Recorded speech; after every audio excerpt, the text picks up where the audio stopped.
Trois citoyens et un banquier échouent sur une île déserte au beau milieu de l'océan. Ils s'organisent et décident de créer leur propre monnaie, qu'ils appellent euro. Le banquier fonde l'unique banque commerciale privée de l'île. Comme cette banque est nouvelle, les trois citoyens n'ont rien sur leur compte. Ils ne peuvent pas s'échanger et se vendre ce qu'ils produisent. Ils ont bien des marchandises à se vendre, mais aucune monnaie pour les payer. Pour disposer de moyens de paiement, chaque citoyen va faire un crédit de 10 euros, remboursable en 11 mois.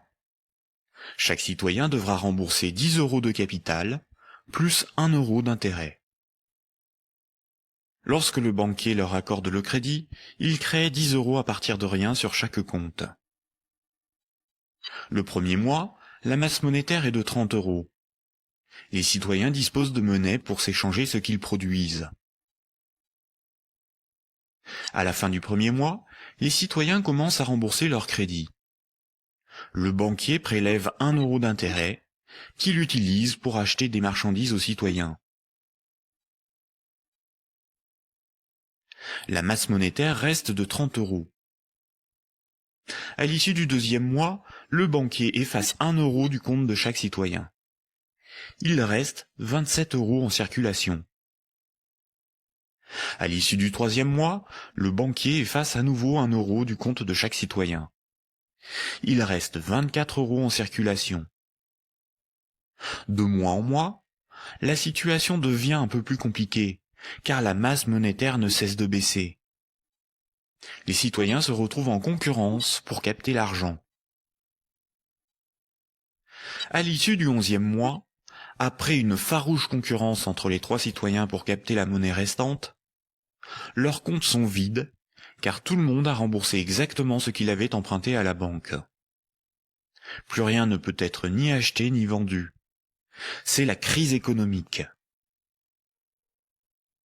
Le banquier réunit les citoyens et leur dit : « Pour résoudre cette situation, c'est très simple.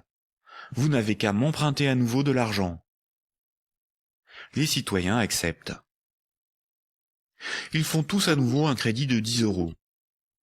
À la fin du premier mois, le banquier prélève 1 euro d'intérêt, qu'il garde pour lui car il a tout ce qu'il lui faut. Au fil des mois, le banquier supprime les euros correspondant au remboursement des crédits. Comme les intérêts n'ont pas été dépensés par le banquier, c'est au bout du 10e mois seulement que les comptes des trois citoyens sont vides. Il n'y a plus de monnaie en circulation, et pourtant il manque 3 euros pour rembourser la totalité de leur crédit. Le banquier réunit les citoyens et leur dit : « Il y a une manière très simple de repousser le moment où vous serez à zéro sur vos comptes. Vous n'avez qu'à m'emprunter régulièrement de l'argent, bien avant que la masse monétaire ne baisse trop et que l'économie ne s'arrête. Et pour compenser les intérêts que je ne dépense pas, il vous suffit de m'emprunter à chaque fois quelques euros de plus. » Les citoyens acceptent. Désormais, ils sont en permanence endettés, sinon la monnaie disparaît et l'économie s'arrête.